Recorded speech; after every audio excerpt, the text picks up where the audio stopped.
آل إبراهيم إنك حميد مجيد اللهم بارك على محمد وعلى محمد كما باركت على إبراهيم وعلى آل إبراهيم إنك حميد مجيد. گرامی قدر حاضرین و سامعین، گزشتہ کئی جمعوں سے سورہ بنی اسرائیل کی آیات مقدسہ کی تفصیل اور تشریح اور تفسیر کا بیان چل رہا تھا.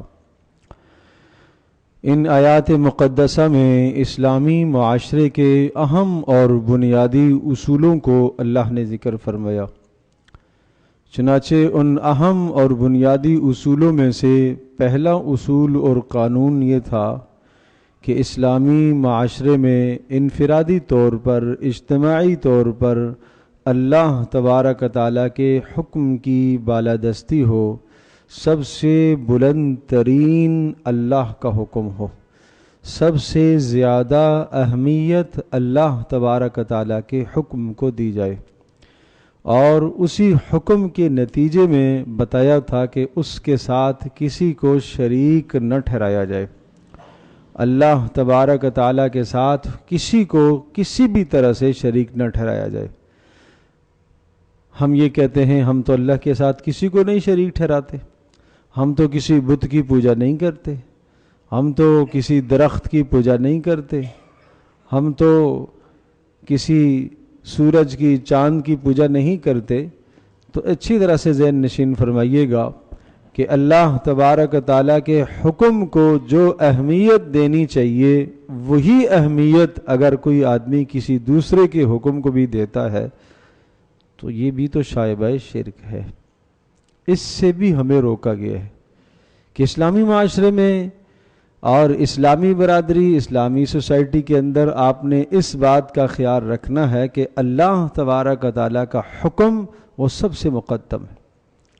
لا تقدموا بین یدی اللہ ورسولہ، اے ایمان والو اللہ اور اس کے رسول کے حکم سے پیش قدمی مت کرو، اس سے آگے مت بڑھو.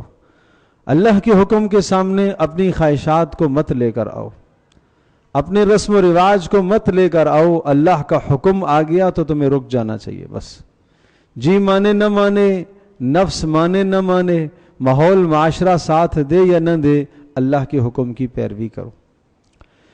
تو پہلا اصول اس پر بڑی تفصیل سے ہم بات کر چکے ہیں. دوسرا اصول تھا وَبِالْوَالِدَيْنِ احسانا. اللہ تبارک تعالیٰ اور رسول اکرم صلی اللہ تعالی وسلم کے حقوق کے بعد بڑا حق پھر ماں باپ کا حق ہے. اس لیے ماں باپ کا حق اللہ پاک نے اپنے حق کے متصل بات ذکر فرمایا وَبِالْوَالِدَيْنِ احسانا. پھر ماں باپ کی دنیا کی زندگی میں ہر آدمی پر 5 حقوق لازم ہوتے ہیں جو قرآن مجید کی ان آیات میں ذکر تھے. اما یبلغن عندک الکبر احدہما او کلاہما فلا تقل لہما اف. نمبر 1، ایسا جملہ مت بولنا جس جملے سے ماں باپ کو تکلیف ہو. گفتگو کے آداب سکھائے. نمبر 2، ولا تنہرہما. کسی بھی موقع پر انہیں جھڑکنے کی، ڈانٹ ڈپٹ کرنے کی کوئی گنجائش اولاد کے لیے نہیں ہے. نمبر 3، وَقُلْ لَهُمَا قَوْلًا كَرِيمًا. بات جب کرو تو ادب کے ساتھ بات کرو، الفاظ کا انتخاب کر کے بات کرو. اس طرح سے بات نہ کرو جیسے آپ اپنے دوست سے، آپ اپنے برابر والے سے، آپ اپنے چھوٹے سے بات کر رہے ہو. ایسا بات، اس قسم کی بات اپنے ماں باپ کے سامنے مت کرو. وہ انداز مت اختیار کرو گویا کہ تمہاری آواز میں بلندی بھی نہ ہو ماں باپ کے سامنے، تمہارے لہجے میں تلخی بھی نہ ہو ماں باپ کے سامنے، اور تمہارے چہرے کے تاثرات میں بھی کسی قسم کی کڑاخی نہ ہو، کوئی ترشی نہ ہو. بہت احسان سے اور بہت محبت کے ساتھ گفتگو کرنا. اور چوتھا حقوق سمجھایا وَاخْفِضْ لَهُمَا جَنَاحَ الذُّلِّ مِنَ الرَّحْمَةِ. چوتھا حق یہ ہے کہ ہر وقت ماں باپ کی خدمت میں اپنے آپ کو پیش کرتے رہنا تواضع اور عاجزی کے ساتھ پیش آنا، اور پانچواں حق یہ سمجھایا تھا وَقُلْ لَهُمَا قَوْلًا كَرِيمًا وَقُلْ رَبِّ ارْحَمْهُمَا كَمَا رَبَّيَانِي صَغِيرًا، ان کے لیے یوں ہمیشہ دعا گو ہوتے رہنا کہ اے اللہ میرے ماں باپ پر رحم فرما، شفقت فرما، اس لیے کہ انہوں نے بچپن میں میری تربیت کی ہے۔ یہ 5 حقوق قرآن میں ذکر کیے گئے۔ پھر اس کے بعد آج کی نشست میں آپ یہ بات ذہن نشین فرمائیے کہ اچھا اس سے بعد ایک جمعے میں ہم یہ بھی بات بیان کر چکے ہیں کہ ماں باپ کی اطاعت اور فرما برداری کے دنیا میں فوائد کیا ہے۔ آج کی نشست میں ہم یہ عرض کریں گے کہ ماں باپ کی نافرمانی کے نقصانات دنیا میں کیا ہے، اور کس موقع پر اولاد کو ماں باپ کی نافرمانی کی گنجائش اور اجازت ہے۔ گویا کہ آج کی اس گفتگو کا خلاصہ 2 باتیں، ماں باپ کی نافرمانی کے نقصانات کیا ہیں اور کس موقع پر نافرمانی کی اجازت ہے۔ جہاں تک پہلی بات کا تعلق ہے کہ ماں باپ کی نافرمانی کے دنیا کے نقصانات، تو رسول اکرم صلی اللہ تعالی علیہ وسلم نے ارشاد فرمایا کہ اللہ تبارک تعالی شرک کے سوا تمام کے تمام گناہوں کو اللہ تبارک تعالی بخش دے گا۔ اللہ تبارک تعالی تمام گناہوں کو چاہے گا تو بخش دے گا، مگر شرک نہیں بخشے گا۔ اور پھر ارشاد فرمایا کہ ماں باپ کی نافرمانی اگر کوئی کرے گا، تمام کے تمام گناہوں کی سزاؤں کو اللہ مؤخر کرتا ہے، آخرت میں سزا دیتا ہے، لیکن ماں باپ کی نافرمانی کی سزا اللہ دنیا میں لے کر آتا ہے۔ ماں باپ کی نافرمانی کی سزا اللہ دنیا میں دیتا ہے، اور دنیا میں 2 سزائیں آتی ہیں۔ نمبر 1 پہلی سزا یہ ہے کہ جو شخص ماں باپ کی نافرمانی کرتا ہے، جائز معاملات میں، درست معاملات میں ماں باپ کی نافرمانی کرتا ہے اور ان کی حق تلفی کرتا ہے، پہلی سزا اس پر دنیا میں یہ مسلط ہوتی ہے کہ فقر و فاقے میں مبتلا رہتا ہے، مال کی تنگی میں مبتلا رہتا ہے۔ لہذا جو شخص مالی کسی بھی قسم کی تنگی میں مبتلا ہے، وہ اپنی زندگی کا محاسبہ کرے۔ میرے پاس بہت سارے اس طرح کے لوگ بھی آتے ہیں، مالی تنگی میں مبتلا، مالی پریشانیوں میں مبتلا، تو عام طور پر پہلا سوال میں یہ پوچھا کرتا ہوں کہ آپ کا رویہ اپنے والدین کے ساتھ کیسا ہے؟ آپ کے ماں باپ آپ کے ساتھ راضی ہیں کہ نہیں ہیں؟ تو آپ یقین جانیے کہ اکثر و بیشتر جواب نفی میں ملتا ہے کہ رویہ اچھا نہیں ہے، اس کا رویہ اچھا نہیں ہے، ان کے تعلقات اس کے ساتھ اچھے نہیں ہیں، جائز اور معقول باتوں کی بنیاد پر ماں باپ اس سے ناراض ہیں۔ تو یاد رکھیے گا، جب جائز اور معقول وجہ سے ماں باپ ناراض ہوں اور اس جائز وجہ پر یقیناً انہیں ناراض ہونے کا حق حاصل ہے اور انہیں ناراضگی کے اظہار کا حق حاصل ہے، اگر پھر بھی یہ بندہ، یہ بیٹا اپنے اس قصور کی تلافی نہیں کرتا اور اپنے اس جرم کی اصلاح نہیں کرتا، تو طے شدہ بات ہے کہ فقر و فاقے میں مبتلا ہوگا۔ مال کی کثرت ضرور ہو سکتی ہے، بہت زیادہ مال ہو سکتا ہے، لیکن مال انسان کماتا کس مقصد کے لیے ہے؟ کہ انسان کی زندگی کی ضروریات پوری ہو۔ اللہ تبارک تعالیٰ اس شخص کے مال میں برکت نہیں رکھے گا، بے برکتی رہے گی۔ تو اس لیے ہر آدمی اپنا محاسبہ کرے کہ اگر اس میں کسی نے کوتاہی کی ہے تو اس کوتاہی کا ازالہ ماں باپ کی زندگی میں اسے کرنا چاہیے، اور اگر ازالہ نہیں کر سکا اور ماں باپ دنیا سے رخصت ہو گئے تو پھر بھی اس کا ازالہ موجود ہے۔ رسول اللہ صلی اللہ تعالی علیہ وسلم ایسا مبارک دین لے کر آئے ہیں کہ جس مبارک دین میں مایوسی تو ہے ہی نہیں کسی صورت میں۔ اس کا ازالہ کیسے کیا جائے؟ ماں باپ کے لیے توبہ اور استغفار کی جائے، ماں باپ کے لیے صدقہ و خیرات کیا جائے، ماں باپ کے لیے قرآن مجید کی تلاوت کر کے ایصال ثواب کیا جائے۔ یعنی یوں کرے کہ جتنی اس نے ماں باپ کی نافرمانی کی ہے اور ماں باپ کا دل دکھایا ہے، ان کا دل توڑا ہے جائز باتوں پر، معقول باتوں پر، اسی کے برابر کی ماں باپ کے لیے یہ نیکیاں کرتا رہے، استغفار کرے، بخشش اور مغفرت کی دعا کرے، ایصال ثواب قرآن مجید کی تلاوت کر کے کرے، اسی طرح سے صدقے کا اہتمام کرے۔ اللہ تبارک تعالیٰ کی ذات سے امید ہے کہ جتنا اس نے ستایا، اگر اتنے برابر کی نیکیاں اس نے اپنے ماں باپ کے لیے کر لی تو اس کا ازالہ ہو جائے گا۔ اللہ تبارک تعالیٰ اس بندے کی حالت کو بدل دے گا، مایوسی نہیں ہے۔ پھر بھی دوسری سزا جو دنیا میں مسلط ہوتی ہے، اللہ تبارک تعالیٰ ہم سب کی حفاظت فرمائے، وہ سزا یہ مسلط ہوتی ہے کہ اولادیں نافرمان ہو جاتی ہیں۔ یعنی دو نقد سزائیں میں نے عرض کیا کہ ماں باپ کی نافرمانی کی دنیا میں ملتی ہیں۔ نمبر ایک، مال کی تنگی میں مبتلا ہوتا ہے، اور نمبر دو، دوسری بات یہ عرض کی کہ اپنی اولادیں اس کی نافرمان ہو جائیں گی۔ اس لیے کہ وہ جملہ مشہور ہے، کما تدین تدان، جیسا تم کرو گے اس کا نتیجہ تم پاؤ گے۔ مکافات عمل اس دنیا میں ہے، عمل کا نتیجہ اسے ملے گا، اور وہ بہت جلد ہی ملتا ہے، وہ زیادہ وقت نہیں لگتا۔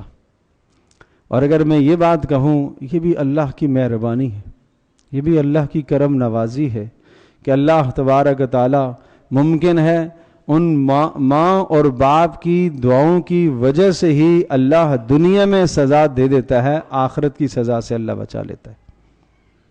جو سزا دنیا میں نافذ اللہ نے کر دی ہے اور دنیا میں اللہ تبارک تعالیٰ نے سزا دے دی ہے، تو اللہ تعالیٰ کی ذات عالی سے امید ہے کہ آخرت کی سزا سے یہ بچ جائے گا۔ تو یہ دو سزائیں نقد دنیا میں مسلط ہو جاتی ہیں ماں باپ کی نافرمانی کی وجہ سے۔ عقوق الوالدین، عقوق کہتے ہیں ماں باپ کی نافرمانی کو۔ ایک ہوتا ہے حقوق الوالدین، ماں باپ کے حق ادا کرنا، اور ایک ہوتا ہے عقوق الوالدین، عین کے ساتھ ماں باپ کی نافرمانی کرنا۔ اللہ پاک ہم سب کی حفاظت فرمائے۔ بہت مقدس اور محترم راتیں آتی ہیں، جیسے لیلۃ القدر کی رات ہے، کتنی بڑی رات ہے۔ رمضان المبارک کی کتنی مقدس راتیں ہوتی ہیں، لیکن ان تمام راتوں کے اندر، یعنی پورے سال میں جو مقدس راتیں آتی ہیں، جن راتوں میں تمام کے تمام لوگوں کی بخشش اور مغفرت کا فیصلہ ہوتا ہے، لیکن حدیث میں آتا ہے عاق للوالدین، ماں باپ کا نافرمان، اس کی بخشش نہیں ہوتی، اس کی بخشش اور مغفرت کا فیصلہ نہیں ہوتا جب تک وہ ماں باپ کی نافرمانی سے توبہ نہیں کرے گا۔ تو اس لیے ہر شخص اپنی زندگی کا محاسبہ کرے۔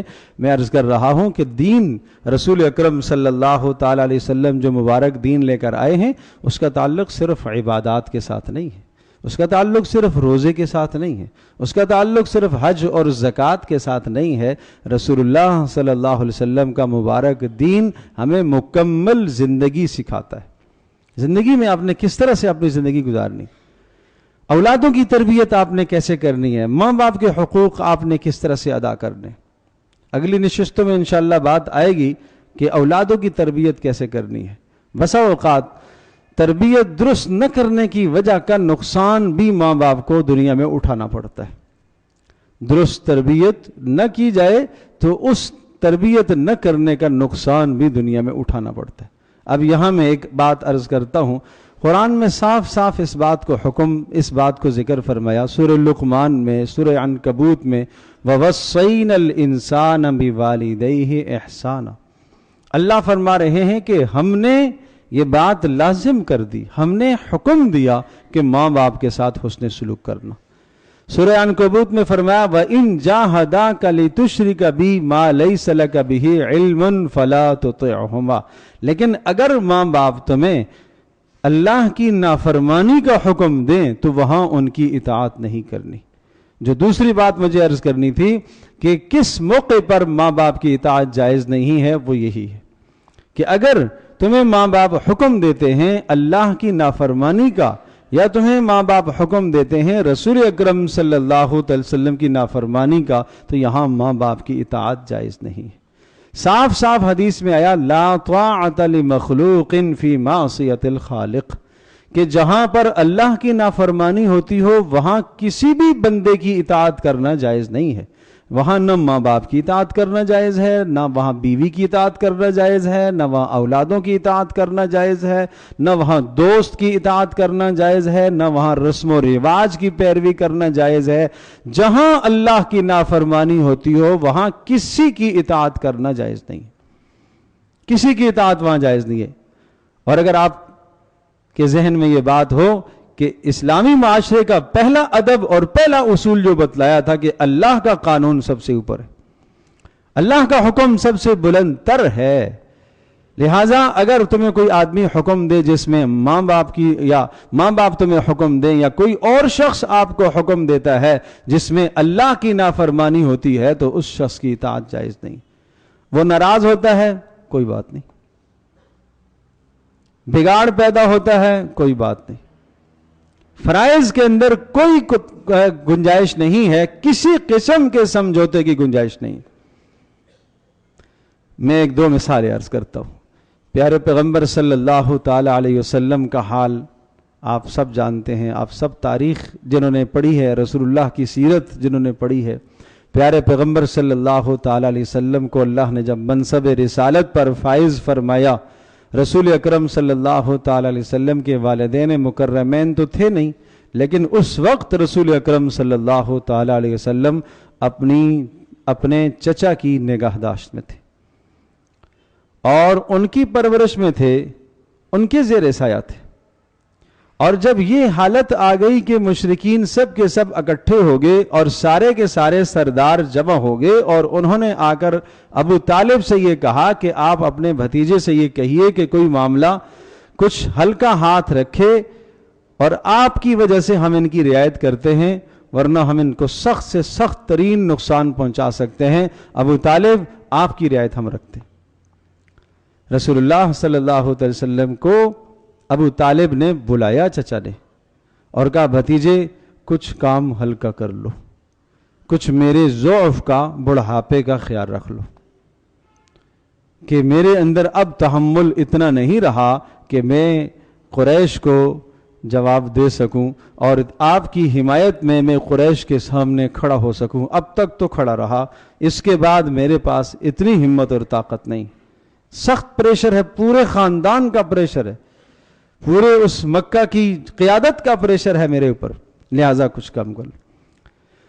کیا کر لو؟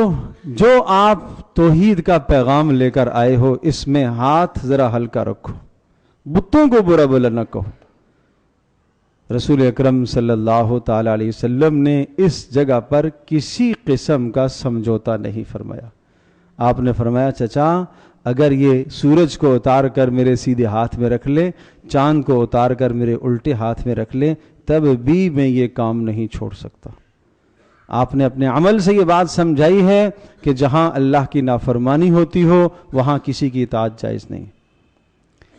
حضرت سعد بن ابی وقاص رضی اللہ تعالیٰ عنہ جلیل القدر صحابی ہیں، اور عشرہ مبشرہ میں 10 ان صحابہ میں اس سعادت مند شخص کا بھی نام آتا ہے جنہیں رسول اللہ صلی اللہ علیہ وسلم نے ایک مجلس میں جنت کی خوشخبری سنائی. اس میں سعد بن ابی وقاص بھی. جب یہ اسلام لائے اور یہ اکلوتے تھے تو ماں کو ان سے بڑا لگاؤ تھا، بڑی محبت تھی. تو ماں نے یہ کہا کہ بیٹا آپ نے محمد صلی اللہ علیہ وسلم کا دین قبول کر لیا ہے اور آپ نے اپنے آباء و اجداد کے دین کے خلاف کیا ہے، لہٰذا میں آپ سے ناراض ہو گئی. اور بے پناہ ماں سے ان کو لگاؤ تھا، بڑی محبت تھی، تو لہٰذا میں آپ سے ناراض ہوں. اور صرف یہاں تک نہیں کہ میں آپ سے ناراض ہوں، میں نہ کھانا کھاؤں گی، نہ پانی پیوں گی، نہ آرام کروں گی، اسی حال میں مر جاؤں گی اور لوگ تجھے ساری زندگی رسوا کریں گے کہ ماں کا قاتل ہے. مر جاؤں گی تو لوگ تمہیں کیا کہیں گے؟ ماں کا قاتل ہے. اس وقت تک نہیں کھاؤں گی جب تک تو اس دین کو چھوڑ کر واپس اپنے آباء و اجداد کے دین میں نہیں آئے گا. سعد بن ابی وقاص رضی اللہ تعالی عنہ غمزدہ ہوئے، رسول اکرم صلی اللہ تعالی وسلم کی خدمت میں یہ درخواست کی، اے اللہ کے رسول 2 دن ہو گئے ہیں میری ماں نے نہ کچھ کھایا ہے نہ کچھ پیا ہے، اور وہ یوں کہہ رہی ہیں کہ میں اسی طرح سے بھوکی مر جاؤں گی، اور لوگ تجھے طعنہ دیں گے کہ یہ اپنی ماں کا باغی اور نافرمان ہے، اور اس نے اپنی ماں کو مار دیا ہے، خود ماں کا قاتل ہے، میں کیا کروں؟ اس پر سورہ عنکبوت کی یہ آیت مقدسہ نازل ہوئی، وَإِن جَاهَدَاكَ لِتُشْرِكَ بِي مَا لَيْسَ لَكَ بِهِ عِلْمٌ فَلَا تُطِعْهُمَا، کہ اگر تمہیں ماں باپ اللہ کی نافرمانی پر مجبور کریں تو ان کی اطاعت کرنا جائز نہیں۔ کیوں؟ اللہ اور اس کے رسول کا حکم پہلے ہے، وہ حق پہلے ہے، وہ حق پہلے ہے۔ اس آیت کے نازل ہونے کے بعد سعد بن ابی وقاص رضی اللہ تعالی عنہ اپنی والدہ کے پاس گئے اور بڑی ہمت اور استقامت کے ساتھ اور انشراح قلب کے ساتھ ماں کو جا کر یہ کہا کہ اے میری ماں محترمہ، آپ کھائیں یا نہ کھائیں، میرے سامنے آپ کی ایک جان نہیں، اگر 100 جانیں بھی ایک ایک کر کے نکل جائیں تب بھی میں محمد رسول اللہ صلی اللہ علیہ وسلم کا دین اب نہیں چھوڑ سکتا، اب نہیں چھوڑ سکتا۔ یہ استقامت دیکھو۔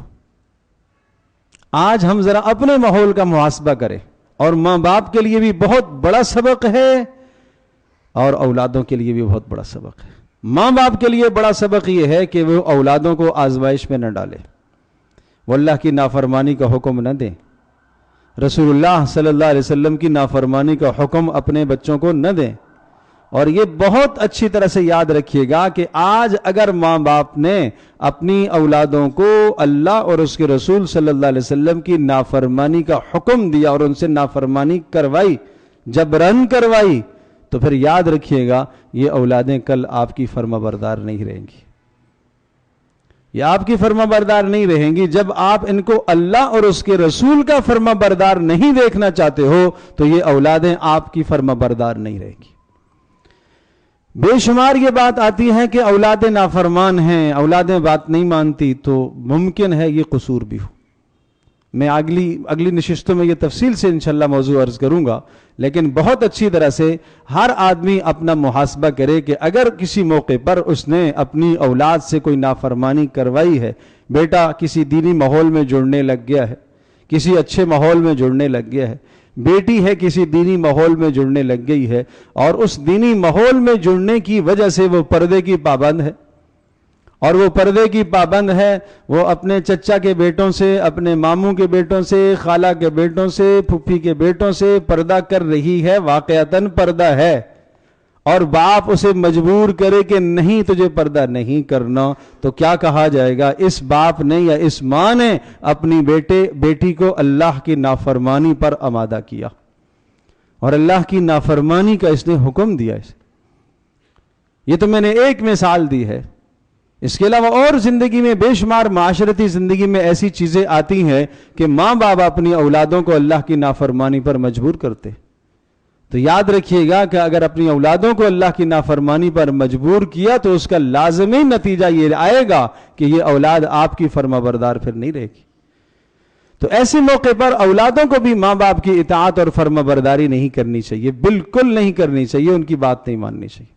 لیکن سوال یہ کہ بات نہیں ماننی چاہیے، اگر ماں نے یا باپ نے اللہ کی نافرمانی کی کوئی بات کہی کہ یہ تم کرو، تو پھر اولاد کو کیا کرنا چاہیے؟ کیا بدتمیزی سے پیش آنا چاہیے؟ نہیں، قرآن صاف صاف کہتا ہے وَصَاحِبْهُمَا فِي الدُّنْيَا مَعْرُوفًا، دنیاوی معاملہ میں ان کی اطاعت کرتے رہنا، دنیاوی معاملات میں ان کی فرما برداری کرتے رہنا، دنیاوی معاملات میں ان کی اتباع اور ان کی پیروی کرتے رہنا، دنیاوی معاملات میں ان کا دل نہیں دکھانا، مال کے دینے میں، خدمت کے کرنے میں، دنیا کے معاملے میں کسی بھی جگہ پر ان کا دل نہ دکھانا، حتی الامکان یہاں تک آپ نے کوشش کرنی، ان کا دل دنیا کے معاملات میں نہیں دکھنا چاہیے۔ ہاں، جہاں دینی معاملہ آئے اور انہوں نے آپ کو اللہ کی نافرمانی کا حکم دیا، تب بھی بدتمیزی کرنے کی اجازت نہیں ہے، تب بھی لہجے میں تلخی لانے کی اجازت نہیں ہے، تب بھی اپنی آواز کو اونچا کرنے کی اجازت نہیں ہے، پیار سے سمجھانا ہے۔ اب اس پر حضرت ابراہیم علیہ الصلوۃ والسلام کی زندگی کو اگر آپ دیکھیں، ابراہیم علیہ الصلوۃ والسلام کا باپ کفر پر ہے نا، شرک پر ہے، اور قرآن مقدس میں اس کی شرک اور اس کے کفر کو اللہ پاک نے بیان فرمایا. تو کس محبت بھرے انداز سے ابراہیم علیہ الصلوۃ والسلام نے اپنے اس کافر اور مشرک باپ کو نصیحت کی، کس محبت بھرے انداز میں آپ نے ادب کو بجا لاتے ہوئے. قرآن مقدس میں یہ ذکر ہے، وَاذْكُرْ فِي الْكِتَابِ إِبْرَاهِيمَ إِنَّهُ كَانَ صِدِّيقًا نَبِيًّا إِذْ قَالَ لِأَبِيهِ يَا أَبَتِ، یا ابتی، اے میرے پیارے ابا جان. یہ وہ کلمہ ہے جو یوسف علیہ الصلوۃ والسلام نے اپنے باپ حضرت یعقوب علیہ الصلوۃ والسلام سے، یوسف بھی پیغمبر اور باپ یعقوب بھی پیغمبر، تو یوسف علیہ الصلوۃ والسلام اپنے باپ یعقوب کو جس انداز سے مخاطب کر رہے ہیں، بالکل اسی انداز سے ابراہیم علیہ الصلوۃ والسلام نے اپنے مشرک باپ کو بھی مخاطب کیا. وہی لفظ ہے، وہی لفظ. اس میں بہت بڑا سبق ہے اولادوں کے لیے کہ اگر ماں باپ نافرمانی کا حکم بھی دیں، بدتمیزی کی اجازت نہیں. 4 باتیں وہاں ذکر ہیں ابراہیم علیہ الصلوۃ والسلام کی. چاروں باتوں میں ابراہیم علیہ الصلوۃ والسلام نے یا ابتی، یا ابتی، یا ابتی، یا ابتی، اے میرے پیارے ابا جان، اے میرے پیارے ابا جان. جب باپ نے سخت دھمکی دی، اگر تو اس چیز سے باز نہیں آیا تو تجھے رجم کر دوں گا، قتل کر دوں گا، پھر بھی ابراہیم علیہ الصلوۃ والسلام نے تلخی کا جواب نہیں دیا. سلام علیک ساستغفر لک ربی انہ کان بی حفیہ. اے میرے والد محترم، اللہ کی جانب سے آپ پر سلامتی ہو اور میں آپ کے لیے استغفار کرتا رہوں گا. کرتے رہے. جب اللہ نے منع کر دیا کہ اب آپ کے لیے اپنے باپ کو استغفار کرنا جائز نہیں ہے، اس وقت پھر روکا، پھر منع ہو گیا. تو یہ ہمارے لیے سبق ہے. تو میری باتوں کا خلاصہ آج کے مضمون کا صرف 2 باتیں ہیں کہ ماں باپ کی اطاعت اور نافرمانی سے، انسان کو نافرمانی سے بچنا چاہیے، اطاعت کو کرنا چاہیے. اور اگر کوئی نافرمانی دنیا میں کرتا ہے تو 2 سزائیں نقد اللہ اس کو دیتا ہے. پہلی سزا رزق کی تنگی میں مبتلا ہوتا ہے، اور دوسری سزا اس کی اولادیں نافرمان ہوتی ہیں. اور جو دوسری بات عرض کی ہے وہ یہ کہ ماں باپ کی اطاعت ہر موقع پر کرنے کا حکم ہے، لیکن جہاں اللہ اور اس کے رسول کی نافرمانی ہو وہاں ماں باپ کی اطاعت پھر جائز نہیں ہے. پیار سے، محبت سے جواب دے دینا چاہیے. اللہ تبارک و تعالی ہم سب کے لیے سمجھنا عمل کرنا آسان فرمائے. وآخر دعوانا الحمدللہ.